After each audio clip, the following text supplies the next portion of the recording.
પાલ્લી ફાટકથી પટેલ ફળિયા દેગાવાડા દેવ મંદિર સુધીના ડામર રસ્તાનું રિસરફેસિંગ કામનું ખાતમુહૂર્ત કરવામાં આવ્યું। આજરોજ દાહોદ જિલ્લાના લીમખેડા તાલુકાના દેગાવાડા ગામે પાલ્લી ફાટકથી પટેલ ફળિયા દેગાવાડા દેવ મંદિર સુધીના રસ્તાનું આજરોજ દેગાવાડા મુકામે ભારત સરકાર પૂર્વ મંત્રી શ્રી ગુજરાત રાજ્ય અને હાલ દાહોદના સાંસદ શ્રી જસવંતસિંહજી ભાભોરના સાહેબના હસ્તે તેમજ 131 વિધાનસભા મત વિસ્તારના ધારાસભ્ય શૈલેષભાઈ ભાભોર સાહેબના હસ્તે ખાતમુહૂર્ત કરવામાં આવ્યું, જેમાં બાંડીવા જિલ્લા પંચાયતના સદસ્ય શ્રી કે મેડા સાહેબ, ગામના યુવા સરપંચ રામચંદ્ર પટેલ, માજી સરપંચ સરદારભાઈ અને ગામમાંથી મોટી સંખ્યામાં કાર્યકર્તા હાજર રહ્યા હતા। રિપોર્ટર ગોરધનભાઈ પટેલ।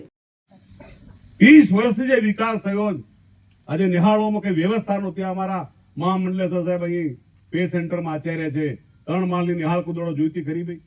3 માળની નિહાળ વિચાર કરો, નળિયાવાળા થાપડામાં તડકામાં વરસાદ હતો, 4 મહિના નિહાળો બંધ, બોલો આમથું વેકેશન પડે કે છોરો બિહે ભણે ક્યાં?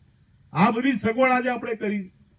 આ 220 કેવી 620 કેવી કર્યું, છાપરડમાં આપણે કર્યું, નાના આમણા આપણે કર્યું, ગઢેલા આપણે કરી રહ્યા, નીનામાના ખાખરી આપણે નવું કરી રહ્યા, વીજળીની સગવડ, શાળાઓમાં શિક્ષણની સગવડ, મફત અનાજની વાત હોય, કિસાનોને પૈસા હોય, આયુષ્માન ભારત કાર્ડ હોય। આપણે તો મજબૂત છે બક્ષીપંચ સમાજવાળા, એટલે આપણને ગરીબીની ખબર નથી, કેમ કે આપણા વડીલો પાસે જમીન હતી, ભક્તિ હતી, સંસ્કાર હતા, નોકરી હતી, એટલે બક્ષીપંચ સમાજ આપણે મજબૂત છે। પણ તમે ચાકલિયા જો, ગાંગરડી, ગરબાડા, જેસાવાડા, ચાકલિયા, તો તમને એમ ખબર પડે કે હાલી ગરીબી ખરેખર કોને કહેવાય। એ ગરીબ પરિવારોને પણ આગળ લાવવા માટે આપણી સરકાર આજે પ્રયાસ કરી રહી છે। આજે લાંબી વાત કરવી નથી, 1,43,00,000 આખો નવો રસ્તો નીર કાર્પેટ આપણે કરી રહ્યા છે।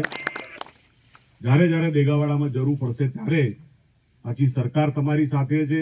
સરકારમાં તમે લોકો જ, સરકારમાં આપ લોકો બેઠા છે, અમે તો તમારા પ્રતિનિધિ તરીકે કામગીરી કરી રહ્યા છે। પણ લોકશાહીની અંદર જનપ્રતિનિધિ સક્રિય હોવાના કારણે વડાપ્રધાન હોય, મુખ્યમંત્રી હોય કે જિલ્લાના અધિકારી હોય, લગાતાર એનો સંપર્ક કરીને આપણા સમાજના કામો માટે એ દરેક ક્ષેત્રે આપણો સમાજ કઈ રીતે આગળ આવે એના માટેનો પ્રયાસ કરવાની જવાબદારી આપે બધી સોંપી છે। ત્યારે અમારી જવાબદારી કે દરેક ગામ હોય, ફળી હોય, સમાજ હોય, સૌને સાથે રાખીને, જોડે રાખીને આવો સુવર્ણ અવસર આપણને મળ્યો। ડબલ એન્જિનની સરકાર આપણી જયારે કામગીરી કરી રહી છે ત્યારે આપણો વિસ્તાર, આપણો સમાજ, આપણો પરિવાર આગળ આવે એના માટે આપણા ખભે ખભા મિલાવીને આપણે કામ કરીએ।